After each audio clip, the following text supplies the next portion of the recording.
She couldn't breathe. The restaurant was warm, golden, alive with Christmas laughter. But Clara Winters was drowning. I'm not really looking, especially not for someone like you. 30 seconds. That's how long it took for her blind date to decide she wasn't worth his time. He didn't sit down, didn't apologize, just left. She was 52, invisible, and completely, devastatingly alone. Her hand trembled as she reached for her coat. Then, why are you sad? Clara looked down. A little girl, maybe 3, hazel eyes, worn teddy bear, and a dress that cost more than Clara made in a month. Will you be my mom? Before Clara could answer, a shadow fell across the table. Tall. Commanding. The kind of presence that makes billionaires nervous. I'm sorry. My daughter has a habit of adopting strangers. His voice was smooth, controlled, but his eyes, dark, calculating, grieving, told a different story. I'm Adrian Blackwood. Clara didn't recognize the name, but every head in the restaurant turned. Whispers, stares, the kind of attention that comes when Boston's most powerful man enters the room. He looked at Clara, not the way her date had, not with disappointment, with recognition. Would you join us for dinner? She should have said no, but the little girl was holding her hand now, and something in this man's carefully controlled expression looked as broken as she felt. Yes, Clara whispered. She had no idea what she'd just agreed to. She had no idea that one dinner would turn into something his billions couldn't control. That Boston's elite would come for her. That his world would try to destroy what they built. She had no idea that the worst moment of her life was about to become the doorway to everything. What happened next changed everything. Clara Winters had perfected the art of being small. Not physically, emotionally. The kind of small that keeps you safe because you never reach high enough to fall. For 52 years, she'd played it safe. Worked at the Boston Public Library. Showed up. Did her job. Remembered everyone's birthday. Brought homemade cookies to office parties. And somehow, despite doing everything right, she'd ended up alone. Not dramatically alone. Just quietly, unremarkably alone. Boston winters were brutal, and this one felt longer than most. The kind of cold that settles into your bones and makes you forget what warmth feels like. Her friends had been persistent for months. Clara, you need to get out there. Clara, just say yes to something. Clara, life doesn't wait for perfect timing. So when they set her up on a blind date for Christmas Eve, she agreed. Not because she believed in miracles, but because saying no one more time felt like giving up. She stood in front of her mirror that evening wearing the emerald dress she'd bought 3 years ago, but never had occasion to wear. It brought out the green in her eyes, hugged her curves in all the right ways. For just a moment, she let herself hope. Maybe tonight would be different. Maybe this time, someone would look at her and decide she was worth staying for. She tucked that fragile hope into her chest like a candle flame and stepped out into the snow. The restaurant glowed with everything Christmas should be. Warm. Golden. Alive with families and laughter, and the kind of joy that makes you ache when you're on the outside looking in. Clara arrived 15 minutes early. She always did. Punctuality was one of those small ways she tried to prove her worth. She chose a table by the window and waited. 15 minutes became 20. 20 became 40. The warmth of the room began to feel like judgment. When the waiter approached with kind eyes, she smiled. Just water. Thank you. He'll be here soon. But she knew. The way you know things in your gut before your heart is ready to admit them. When he finally walked through the door, Clara felt that flutter of relief. See? He came. She stood slightly, raised her hand in a small wave, a tentative smile on her face. He saw her. Started walking toward the table. And in those 3 seconds, Clara watched his expression shift from neutral to something else. Disappointment. Clear. Unmistakable. The kind of look that brands itself into memory. He didn't sit down. Just stood there, already pulling out his phone, already mentally gone. Look, he said, not even meeting her eyes. I'm not really looking. Especially not for someone like you. Someone like you. Not pretty enough. Not young enough. Not thin enough. Not enough, period. He was already walking away. Already erasing her from his evening like she was nothing more than a wrong turn. 30 seconds. That's all it took. Clara sat frozen while the restaurant continued around her. Laughter. Music. Clinking silverware. But it all felt muffled now, like she was underwater, and the world was happening somewhere she couldn't reach. This wasn't just about him. This was about every time she'd been overlooked. Every time she'd made herself smaller, quieter, easier, and still been found lacking. Her hand trembled as she reached for her coat. She wouldn't cry here, not in front of these happy families. But as she stood to leave, a voice stopped her. Small. Curious. Completely unexpected. Excuse me, why are you sad? Clara looked down. A little girl stood there, maybe 3 years old. Hazel eyes too wise for her age. Soft brown curls. In her small hand, a worn knitted bear. But it was the dress that caught Clara's attention. Velvet. Designer. The kind that whispered wealth. The child tilted her head, studying Clara with the brutal honesty only children possess. Why are you sad? She asked again. Clara's throat tightened. I'm okay, sweetheart. The little girl frowned, clearly unconvinced. Then, with the matter-of-fact tone of someone stating obvious truth, she said, Will you be my mom? Time stopped. Clara's heart didn't break. It cracked open, the way ice cracks in spring, making way for something new. What's your name? Clara whispered, kneeling down. Ruby. This is Mr. Buttons. She held up the bear. Hello, Ruby. Hello, Mr. Buttons. I'm Clara. You're pretty, Ruby said simply. And you look like you give good hugs. Something inside Clara's chest, something wound tight for years, began to loosen. Ruby. A man's voice cut through the moment. Urgent. Commanding. The kind of voice used to being obeyed. Ruby, sweetheart, you can't just wander off. He appeared then, and Clara's breath caught. Tall. Early 40s. Dark hair touched with silver at the temples. A suit that probably cost more than Clara, made in 3 months. But it was his eyes that stopped her. Brown. Intelligent. Carrying the weight of someone who'd seen too much loss but refused to break under it. This was a man used to boardrooms and billion-dollar deals. But chasing after his daughter, he looked perfectly, beautifully human. I'm so sorry, he said, slightly breathless. She has a habit of adopting strangers. When his eyes met Clara's, there was no disappointment. No judgment. Just recognition. The kind you feel when you meet someone who understands what it means to carry heavy things quietly. It's okay, Clara said softly. She's lovely. I'm Adrian Blackwood. He extended his hand.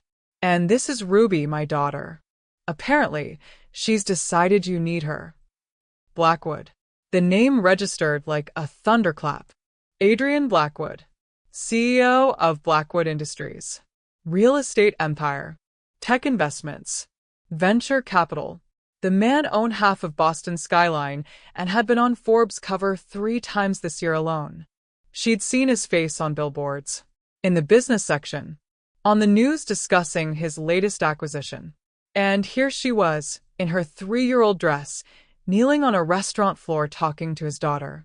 Ruby nodded solemnly. She was sad, Daddy. I saw her. Adrian's expression softened. She has a gift for seeing people, really seeing them. For a moment, the 3 of them stood there, a strange little island in the chaos of Christmas Eve. Adrian seemed to be weighing something, making a calculation. Then his expression shifted to something that looked like a decision made against every instinct that had kept him safe. Would you like to join us for dinner? The question was direct. No pretense. Ruby's already claimed you, and truthfully, we'd be glad for the company. Clara should have said no. This was Boston's most powerful billionaire. This was irregular, potentially complicated. The smart thing would be to go home and pretend this night never happened. But Ruby was looking up at her with those hazel eyes, and something in Adrian's carefully controlled kindness felt like the first honest thing she'd encountered all evening. I'd like that, Clara heard herself say. Thank you. Ruby's face lit up like sunrise. She grabbed Clara's hand with small, warm fingers and tugged her toward the back of the restaurant. Not just any table. Clara realized as they walked that the entire back section had been cordoned off. Private. The kind of arrangement that came with being Adrian Blackwood. You sit here, Ruby instructed, patting the seat beside her. Next to me. Adrian slid into the seat across from them. Clara noticed the subtle shift in the restaurant. The way the manager personally appeared. The way servers' postures changed to something more attentive. This was his world. And it was nothing like hers. I'm guessing your evening didn't go as planned, Adrian said, a hint of dry humor in his voice. Clara let out a breath that was half laugh, half sigh. That's one way to put it. Blind date. Is it that obvious? The dress gave it away. It's beautiful, by the way. Far too beautiful for someone who didn't have the sense to stay. The kindness in his words settled over her like a blanket. He left, Clara said simply. Decided I wasn't what he was looking for. Took him about 30 seconds to figure that out. Ruby, who had been studying Clara's face, suddenly announced. He was silly. You're perfect. Clara's eyes filled with tears she'd been holding back all night. Thank you, Ruby. Adrian caught Clara's gaze and held it. She's not wrong. There it was. That moment when you realize you've just met someone who actually sees you. Tell me about Mr. Buttons, Clara said, needing to shift away from the intensity before she completely fell apart. Ruby lit up. Just like that, the evening transformed. Stories flowed. Tales of neighborhood cats and snow angels, and how Mr. Buttons once fell in the toilet but Daddy saved him, and it was very dramatic. Adrian ordered food with the casual confidence of someone who never looked at prices. Made sure Clara had what she needed. Laughed at Ruby's elaborate stories. And somewhere between the appetizers and dessert, Clara felt something she hadn't felt in years. Belonging. Not earned through effort or performance. Just welcomed. Seen. Chosen in the simplest, most profound way. As dinner progressed, Clara learned their story. Adrian was a single father. Had been for 2 years since his wife Emma passed from an illness that came fast and cruel. He spoke of her the way widowers do. With love. With pain. With the careful balance of honoring what was while trying to live in what is. She would have liked you, Adrian said quietly, watching Ruby color on her placemat. Emma was good at seeing people too. Really seeing them. Ruby gets that from her. Clara's heart ached for him. For Ruby. For the space at their table that would always, in some way, be there. It must be hard, Clara said. Doing this alone. The business I can manage, Adrian said. Board meetings, acquisitions, hostile takeovers. That's easy. Numbers make sense. People do what you tell them when you have enough leverage. His expression softened. But Ruby, she needs more than I know how to give sometimes. More than money can buy. She needs someone who can see her the way her mother did. He looked at Clara. What about you? What's your story? Clara hesitated. Her life felt unremarkable compared to his. The tale of a woman who played it safe, worked at the library, kept her heart careful, and somehow still ended up alone. But the way Adrian listened, fully present, without judgment, made her want to be honest. I think I've spent most of my life waiting, Clara said slowly. Waiting for the right moment. The right person. The right time to really start living. And somewhere along the way, I forgot that life was happening whether I was ready or not. She glanced at Ruby, who was now showing Mr. Buttons her drawing of a stick-figure family. I convinced myself that being alone was safer, Clara continued. That if I didn't hope for too much, I couldn't be disappointed. But tonight, watching that man look at me like I was nothing, I realized that safety had cost me everything. Adrian leaned forward. You're not nothing, Clara. I'm starting to remember that, she whispered. Ruby looked up, her small face serious. You should come to our house for Christmas. We're making pancakes in the morning. Daddy always burns them a little, but they're still good. Clara laughed. I don't want to intrude. You wouldn't be, Adrian said quickly. Then, more carefully, his eyes holding hers, I'd like you to come.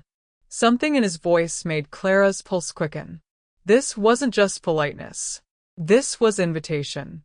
Real and unexpected and terrifying. I'd love to, Clara said. And meant it. The next morning arrived wrapped in silver light and Ruby's laughter echoing through the penthouse overlooking Boston Harbor. Clara had returned home that night, but she came back the next morning carrying fresh oranges and gingerbread cookies she'd made, never imagining she'd have anyone to share them with. The building's doorman looked at her carefully when she gave Adrian's name. When Adrian himself came down to escort her up, she saw the surprise in the doorman's eyes. The elevator opened directly into the penthouse. Clara stepped out and understood just how different their worlds were. Floor-to-ceiling windows overlooking the harbor. Art that belonged in museums. Furniture that was both beautiful and clearly worth more than her car. This wasn't just wealth. This was legacy. Power. But then Ruby appeared, Mr. Buttons in one hand and a wooden spoon in the other, and suddenly it was just a home. You came. Daddy said you would, but I wasn't sure, and we're making pancakes, and I get to crack the eggs. The penthouse smelled like cinnamon and coffee. Adrian appeared in the kitchen doorway, flour on his shirt, barefoot, looking nothing like the billionaire CEO and everything like a father doing his best. Merry Christmas, Clara.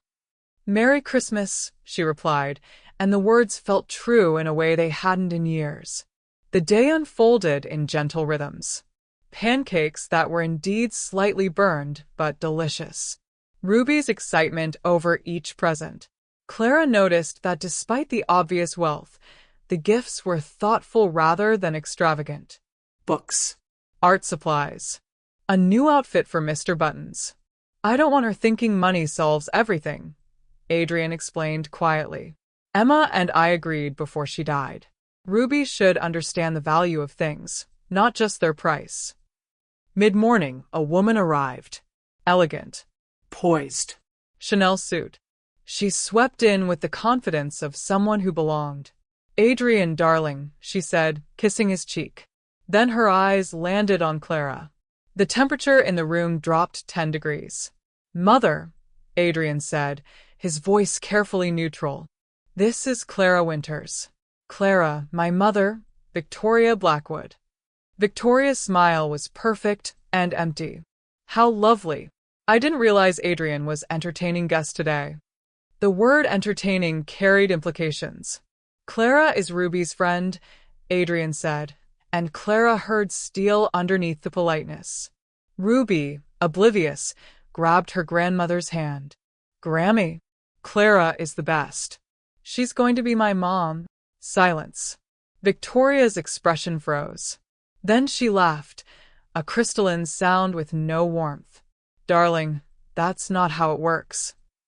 Ruby, Adrian said gently, why don't you show Grammy your drawing?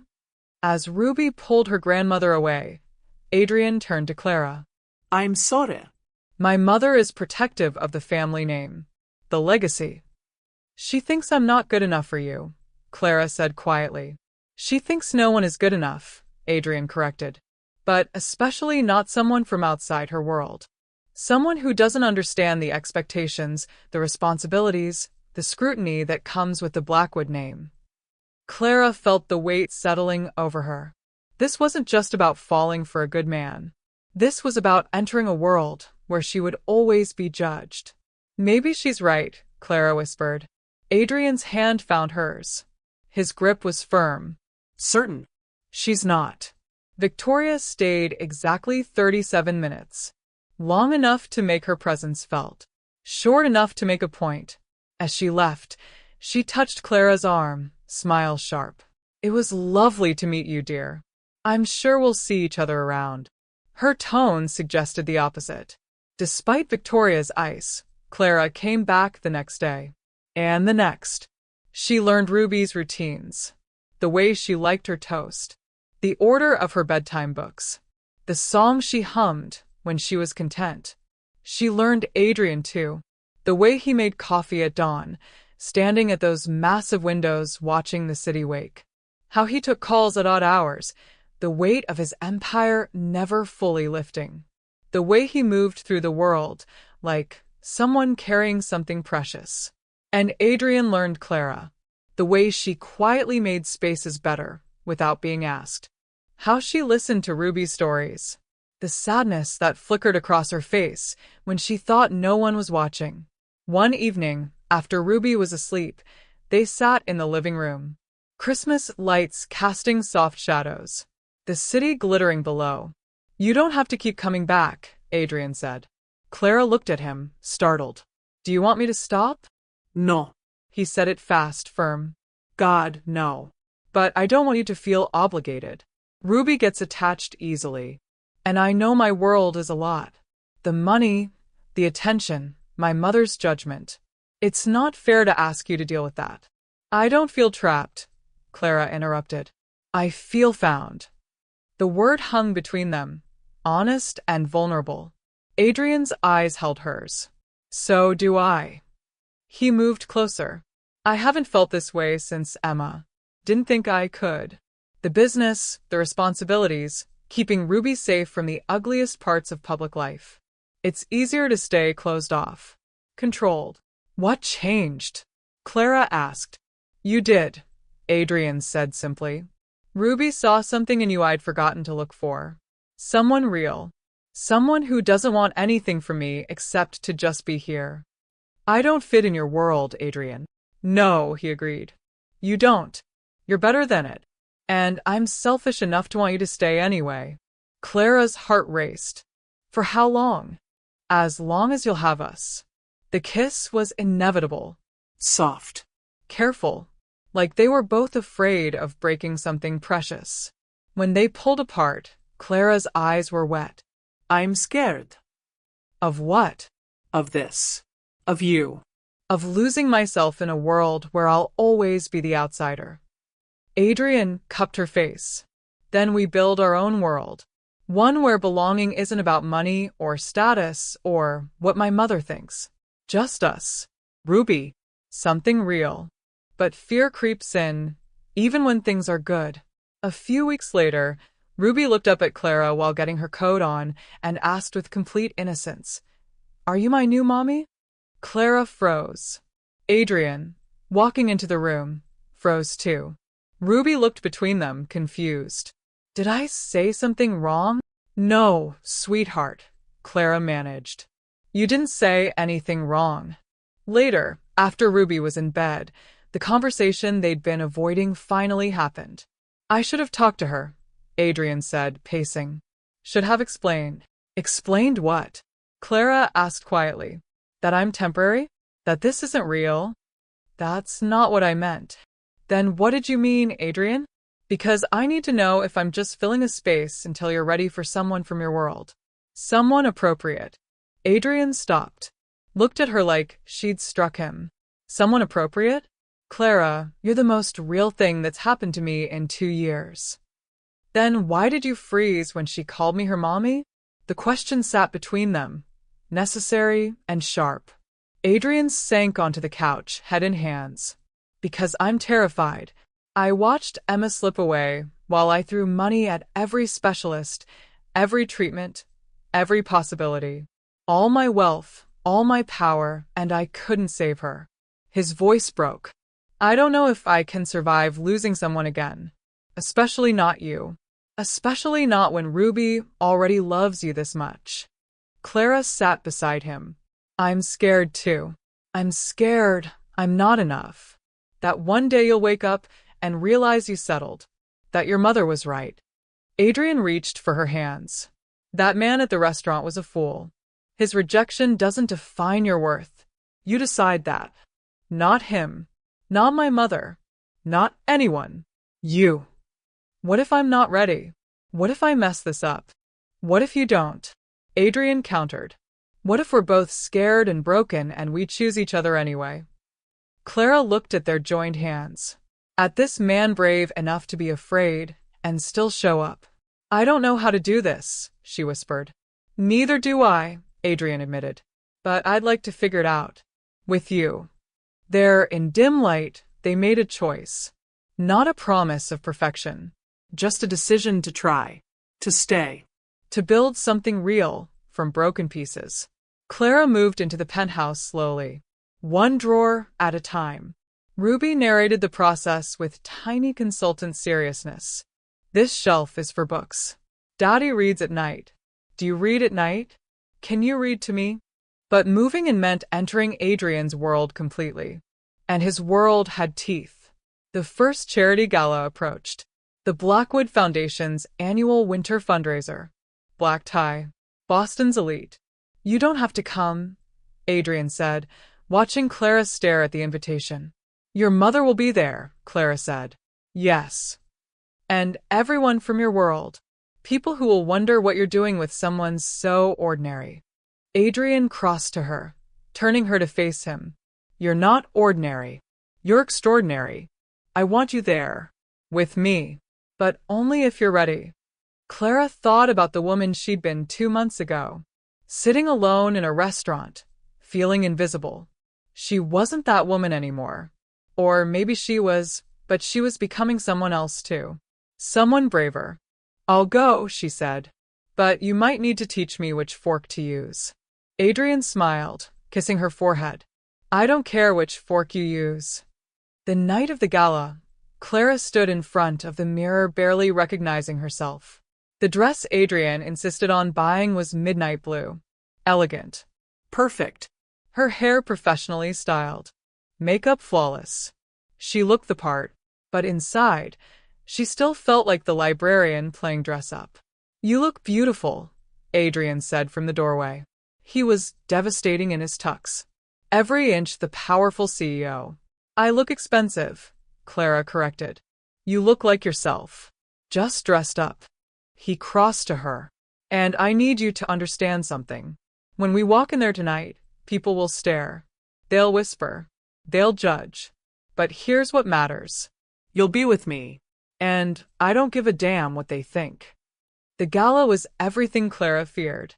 Crystal chandeliers. Champagne. Women in gowns that cost more than her car. Men casually discussing mergers worth billions. And everyone staring. At her. At Adrian. At them together. She heard the whispers. Felt the eyes. Knew they were calculating, wondering, judging. Victoria appeared within minutes. Clara. How unexpected to see you here. Mother, Adrian said. His hand was firm on Clara's back. A statement of possession. Darling, the Vanderhavens are here. Catherine specifically asked about you. She's looking lovely tonight. Just back from Milan. Catherine Vanderhaven. Old money. Society pedigree. Everything Victoria wanted for her son. I'm sure she is, Adrian said, his voice cold enough to freeze water. If you'll excuse us, I'd like to introduce Clara to the board. As they moved through the crowd, a man approached. Late 50s. Expensive suit. Calculating eyes. Adrian. Good to see you. He glanced at Clara with thinly veiled assessment. And this must be the mysterious Clara we've been hearing about. Richard Chun, meet Clara Winters, Adrian said. Richard's on our board. Clara works at the Boston Public Library. Something in how Adrian said it made it sound impressive rather than diminishing. Fascinating, Richard said in a tone that meant the opposite. I'm sure that's very fulfilling work. Clara felt herself shrinking, starting to make herself small again. Then Adrian's hand tightened on her waist. Clara's developing a children's literacy program that's gotten national attention. She's brilliant at what she does. It wasn't true. Not exactly. But the way he said it, with absolute conviction, made Clara stand a little straighter. The evening felt like walking through fire. But every time Clara started to fade, Adrian was there. A touch, a look, a quiet word that reminded her she belonged. When they finally returned to the penthouse, Clara kicked off the heels and collapsed on the couch. I don't know if I can do that regularly, she admitted. Adrian sat beside her, loosening his tie. Then we won't. The galas, the performances. That's not what this is about. But it's part of your life. It's part of my business, Adrian corrected. You're part of my life. There's a difference. He turned to her. Did you see Richard's face when I mentioned your program? He actually looked impressed. That's rare. You made that up. I exaggerated. You've mentioned wanting to start something like that. I just spoke about it like it already exists. He smiled. Sometimes people need permission to see what's already there. Clara looked at him. Your mother hates me. My mother doesn't get to decide who I love, Adrian said. Love. He'd said it. Finally. Out loud. Say that again, Clara whispered. My mother doesn't. No. The other part. Adrian cupped her face. I love you, Clara Winters. I love how you see Ruby. How you make this place feel like home. How you're brave enough to walk into my world even when it terrifies you. I love you. I love you too, Clara said. Even though your world scares me. Even though I don't know if I'll ever fully fit. I love you. The kiss was deeper this time. Less careful. More certain. But 2 weeks later, Clara's phone exploded with notifications. Articles. Social media posts. Photos from the gala. Mystery woman captures billionaire's heart. Who is Clara Winters? From library to luxury. Inside Adrian Blackwood's surprising romance. And worse. Gold digger or real deal. Blackwood's controversial relationship. They dug into everything. Her background. Her age. Her modest salary. Made it all sound calculated. Like she'd orchestrated meeting Ruby. Seduced Adrian for his money. At the library, co-workers gave her strange looks. Some supportive. Some jealous. Some pitying. That evening, she returned to the penthouse to find Adrian in his office, expression dark. The board called, he said without preamble. They're concerned about optics. How this relationship might affect the company's image. What did you tell them? I told them my personal life is not up for board approval. His voice was steel. The billionaire CEO she'd only glimpsed before. But Clara, this is going to get worse before it gets better. The media attention. The speculation. Maybe they're right, Clara said quietly. Maybe I am bad for your image. Adrian crossed to her in 3 strides. You are the best thing that's happened to me. To Ruby. To us. Then why does it feel like the whole world is against this? Because people are uncomfortable with things that don't fit their expectations. But I don't care about their narrative. I care about ours. But the pressure mounted. More articles. Photographers at the library. At Ruby's preschool. Clara felt walls closing in. Then Victoria appeared at the library one afternoon. We need to talk. They sat in a coffee shop down the street. Victoria looked out of place among students and freelancers. I'm not here to insult you, Victoria began. I'm here to be practical. You seem decent. But you must understand that Adrian's life is not normal. The scrutiny, the expectations, the constant attention. It will destroy you. You don't think I'm strong enough. I think you're not prepared, Victoria corrected. Emma was raised in this world. She understood the rules, the performance required. And even she struggled. You'll be eaten alive. Or maybe I'll surprise you. Victoria's smile was sad. Perhaps. But at what cost? To you? To Ruby, who will watch the media tear you apart. To Adrian, who will have to choose between defending you and managing his company. Are you asking me to leave? I'm asking you to consider whether love is enough when the world is determined to prove you wrong. That night, Clara couldn't sleep. She watched Adrian beside her, peaceful, unaware she was breaking apart. She thought about Ruby, about the media following her as she grew up, about the questions, the judgment. She thought about Adrian, about the board's concerns, about whether love could survive when everything else was working against it. By morning, she'd made a decision. She waited until Adrian left for an early meeting, packed quietly, left a note. I love you. I love Ruby. But Victoria is right. This world will destroy us, and I can't watch that happen. I'm sorry. Tell Ruby I'll always remember her. Tell her she saved me, even if I couldn't stay saved. Clara. She was back in her apartment, surrounded by her ordinary life, when her phone rang. Adrian. She didn't answer. He called again. Again. Finally, a text. Please. Let me see you. But Clara knew some gaps were too wide to cross. 3 days passed, the longest of her life. On the 4th day, someone knocked. Not Adrian. Ruby. The little girl stood there, Mr. Buttons in hand, tears streaming down her face. Behind her, Adrian looked wrecked. She insisted. Adrian said quietly. I couldn't tell her no. Ruby launched herself at Clara, wrapping small arms around her legs. Why did you leave? Don't you love us anymore? Clara's heart shattered. She knelt, pulling Ruby close. Oh, sweetheart. I love you so much. Then why did you go? How do you explain adult fear to a 3-year-old? I was scared, Clara whispered. Of what? Of not being good enough for you. For your daddy. For the life you have.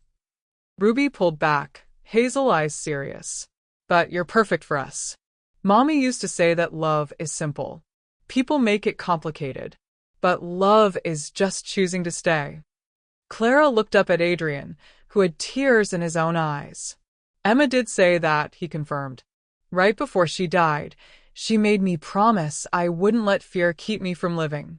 That I'd choose love, even when it was hard. He knelt beside them. I know my world is difficult. I know the attention and judgment are overwhelming. But Clara, I don't need you to be perfect for that world. I need you to be perfect for us. And you are. Your mother doesn't get to decide my life, Adrian interrupted. My board doesn't either. Only we do. The media? We'll move on eventually. Yes, it's hard now. But I have lawyers. I have PR teams. And more importantly, I have the truth. We didn't calculate this. We just found each other. He took her hand. This morning, I made a statement to the press. Want to hear it? Clara nodded. Clara Winters is the woman I love. She's the woman my daughter adores. She's kind, genuine, and exactly who we want in our lives. My personal relationships are not up for public debate. I expect privacy for my family, and I will enforce that legally, if necessary. Clara's eyes widened. You said that publicly? I did. And I meant every word. His eyes held hers. I'm done hiding what matters. Done letting other people's opinions dictate how I live. I'm choosing you, Clara. The question is, are you brave enough to choose us back? Ruby grabbed Clara's hand. Please come home. Clara looked at the child who had chosen her without hesitation, at the man offering her everything, asking only that she be brave enough to accept it. Okay, she said. Okay. The media frenzy didn't die immediately, but Adrian's statement had teeth. His lawyers sent cease and desist letters, threatened lawsuits, made it clear that the Blackwood legal team was not something to take lightly. Slowly, the attention shifted. But something else happened too. People started reaching out, sharing their own stories of unconventional love, of crossing divides, of choosing relationship over expectation. Clara received letters at the library, emails, messages from strangers. I'm 58 and thought I'd miss my chance.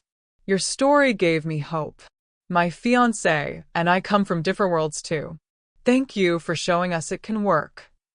She hadn't expected to become a symbol, but somehow she had. For second chances. For unexpected love. For believing worth isn't measured in wealth. 3 months later, Victoria showed up at the penthouse unannounced. Ruby was at preschool. Adrian at the office. Clara was alone, working on a children's book she'd started writing. "May I come in?" Victoria asked, her voice different than before. They sat in the living room. Tea between them. "I owe you an apology," Victoria said. "I've watched how you are with Ruby. How you've handled everything with grace. How you haven't asked Adrian for anything except to be with him." Clara waited. "I was wrong," Victoria continued. "Not about the difficulties. Those were real. But I was wrong about you. About your strength. About what my son needs." "What changed your mind?" "Ruby drew a picture at my house. A family. You were in the center. She labeled you my heart. When I asked what she meant, she said, 'Clara is the heart of our family. She makes it beat.'" Victoria's eyes were wet. "Emma was my daughter-in-law. I loved her. When she died, I thought Adrian would never recover. But you've brought them back to life. I'm not trying to replace Emma. I know. That's exactly why this works. You're not trying to be anyone but yourself. And somehow, that's exactly who they need." It wasn't complete reconciliation, but it was a beginning. When the next year arrived, a full year after that fateful night, Clara woke in a bed that had become hers. Ruby climbed in Mr. Buttons under one arm. "It's Christmas Eve. Like when I met you." "Like when you adopted me," Clara corrected with a smile. "The best thing I ever did," Ruby said seriously. "Can we make pancakes?" Downstairs, Adrian was already in the kitchen. He pulled Clara close, kissing her softly. "Morning, love." They made pancakes together. Ruby cracked eggs. Adrian managed the griddle.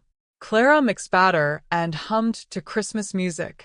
Victoria arrived mid-morning, arms full of presents, face softer than it had been a year ago. "Merry Christmas, dear," she said to Clara, and this time it felt genuine. Later, when Ruby was occupied and Victoria was reading, Adrian pulled Clara to the window. Outside, snow fell softly, just like a year ago. But everything else had changed. "Do you remember what you said that night?" Adrian asked. "At the restaurant?" "I said I'd been waiting. That I'd forgotten life was happening." He turned her to face him. "Are you still waiting?" Clara looked at the life around her. The little girl who had chosen her. The man who had shown her that broken people can build beautiful things. The grandmother who had learned to see her. The home that smelled like cinnamon and belonging. "No," Clara said softly. "I'm not waiting anymore. I'm living." Adrian smiled. Good. "Because I have something for you." He pulled a small box from his pocket. This time, it was a ring. "I know we've only known each other a year," Adrian said. "I know people will say it's too fast, too impractical. But Clara, I've never been more certain of anything. You're home. You're family. You are everything I didn't know I was still allowed to have." He opened the box. The ring was beautiful. Elegant, but not ostentatious. Exactly right. "Marry me, not because it makes sense to anyone else, but because I love you, and I want to spend the rest of my life choosing you every single day." Ruby appeared, eyes wide with excitement. "Say yes. Please say yes. I helped pick the ring. The man at the store said it was perfect for a princess, but I said you're better than a princess. You're a mama." Mama.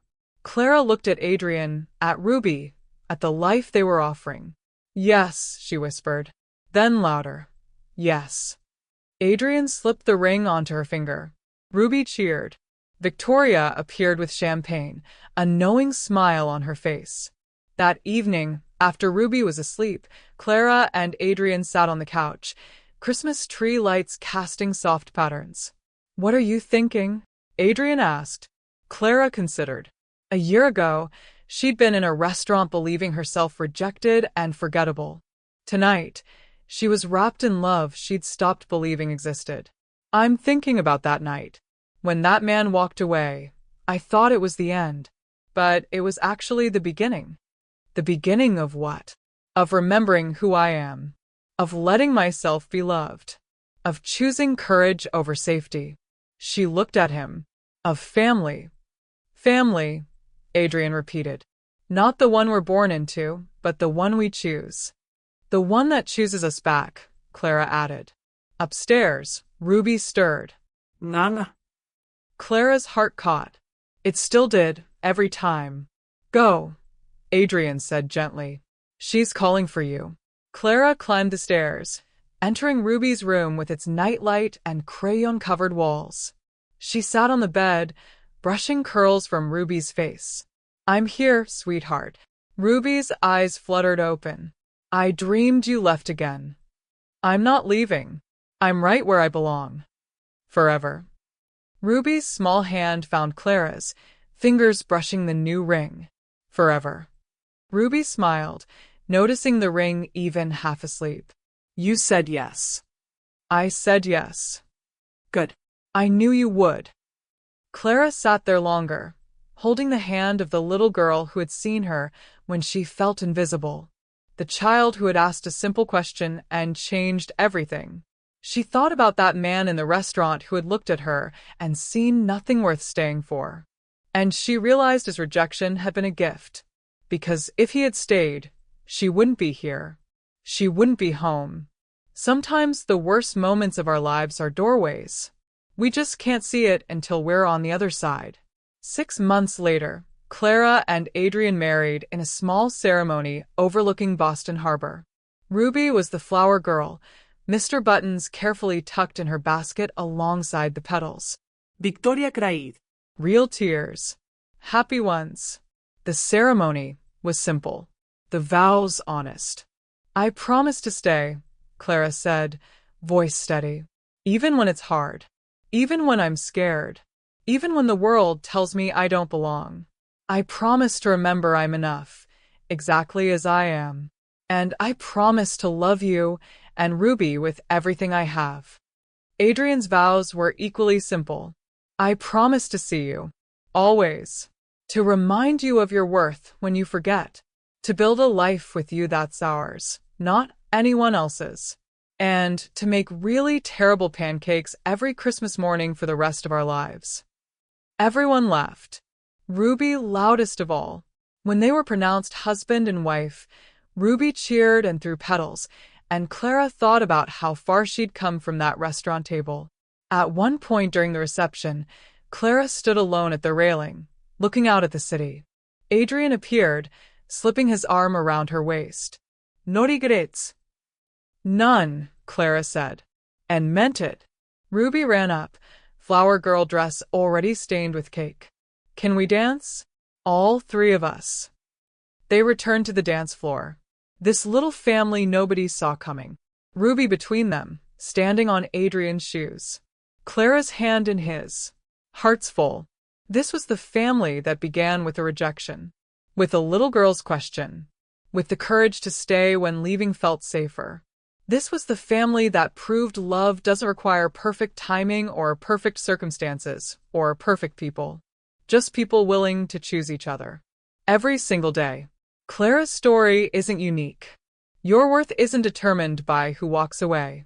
It's determined by who you are when you choose to stay. To stay present. To stay open. To stay brave enough to believe that maybe your moment hasn't passed. It's just been waiting for the right people to recognize it. Clara thought she was going to dinner to meet a man who might see her value. Instead, she met a little girl who already did. And a billionaire father who had been waiting for someone brave enough to walk through grief with him. And a family that had an empty space shaped exactly like her. Sometimes rejection isn't the end of your story. Sometimes it's just the universe clearing the path for something better. Something real. Something that chooses you back. Clara Winters stopped waiting that Christmas Eve. She started living. And everything changed. If Clara's story reminded you that it's never too late for beautiful beginnings, I have a tiny favor to ask. My mom told me something last week that made me smile. She said, "Sweetheart, you're at 65 subscribers. You're not getting to 1,000 this month. She wasn't being mean. She's just practical, like moms are. But here's the thing. I believe in unexpected miracles. Kind of like Ruby believing Clara was meant to be her mom. Kind of like Clara finding family in the last place she expected. If this story meant something to you, if it reminded you that being chosen is one of the most beautiful feelings in the world, would you help me prove my mom wrong? Not to be rebellious, but to show her that when people connect over something real, beautiful things can happen. Subscribe if Clara's journey touched your heart. Share this if you know someone who needs to remember their worth isn't determined by who walked away. And thank you for reading, for being here, for choosing to be part of this little community. You're seen. You matter. And I'm so glad you're here.